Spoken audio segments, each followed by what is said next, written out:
Paco non fai nada de proveito.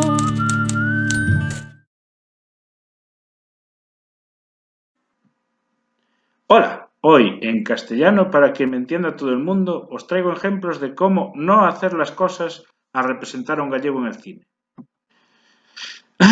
En Torrente 3 podemos ver a un señor asturiano forzando acento hacia un intento de gallego, cosa que sale relativamente mal.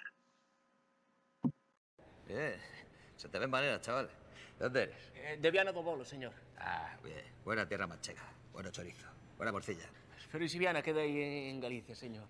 Después de estrenar la película, Santiago Segura tuvo que disculparse por el fragmento en el que decía soy de Viana do Bolo y el personaje de Torrente decía eso que es un puto pueblo y aparte de editar la película tuvo que ser pregonero de las fiestas patronales. ¿Pero qué hace usted aquí, don José Luis? ¡Está loco! No, que la está buscando todo el mundo. Me está buscando la ruina, señor. Estoy con usted hasta la muerte, don José Luis. Hasta el final. Y preguntaréis, ¿se puede ofender a más de una comunidad autónoma con una actuación? Pues sí. Belén Cuesta en 8 apellidos catalanes nos demuestra que sí, con una imitación de acento catalán seguida de una imitación de acento gallego. No hace falta que expliques res, Rafa. Me di cuenta desde el principio. Porque yo tampoco quiero que casen. 5 años. 5 años llevo enamorada de Pau. Amando en silencio. E agora que estou organizando a boda perfecta, recarallo. Tú te crees que isto é normal, Rafiña? No, si ya lo dice miña nai. Que lo mío parece cosa de megas, que non me teño remedio. ¿Pero tú de dónde coño eres? Y me diréis, bueno, eso del acento forzado, hay gallegos que fuerzan el acento y son gallegos. Pero eso no significa que no sea igual de insultante. Entrega. ¿La entrega? ¿Qué entrega? La del cargamento de heroína. ¿Cuándo? ¿Viene un cargamento de heroína? Pero esa droga es peligrosísima. En Galicia mató a muchísima gente. Y a la que no mató, la hizo rica. Mujer, si llega en barco, yo imagino que será en un puerto.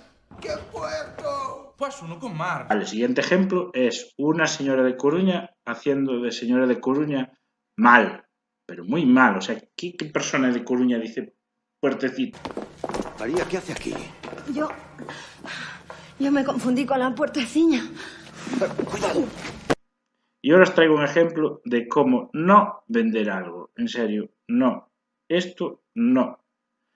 O sea, este vídeo va dedicado al señor que se pagó un curso de cómo hacer de gallego, fue a la Escuela de Gallegos de Madrid, donde le explicaron cómo se acentuaba y decidió que iba a usar ese curso para vender pan. No, no, además que ese pan es un pan de mierda, joder, o sea, no es un pan gallego. Pan gallego, espera, que voy por un pan gallego. Esto, a ver, se ve, esto es un pan gallego. Coño. Hola, soy Paco, un pan tierno y con mucha amiga. Pero es llegar la hora de cierre y ahí me quedo, solo y desperdiciado. ¿Qué carajo le pasa a la gente? ¿No saben que en la app de Too Good To Go los establecimientos venden su excedente de comida a millones? Entonces tú, gallego, como gallego, ¿con qué gallego te sientes identificado? Pues tengo dos ejemplos de personas gallegas haciendo de señores gallegos y de señoras gallegas en el cine que no dan puto asco. Dale el feliz año a los otros primos. Ven y se lo das tú. A lo mejor así dejarías de estar soltera. A mí no se te me pierde nada en el continente, Benito. A mí sí. Llévame a mí. Solo van los hombres. A pasarlo bien. Mirar de vender esto. A ver si traéis alguna moneda. ¿Y me regalarás una? Aún no tengo ninguna mía. Ai, Carmiña. Son Cambados. E un é País Vasco. Perdone, amigo, hombre. Perdone, me emocioné. Llore, hombre. Desahóguese. É porque seguides mirando.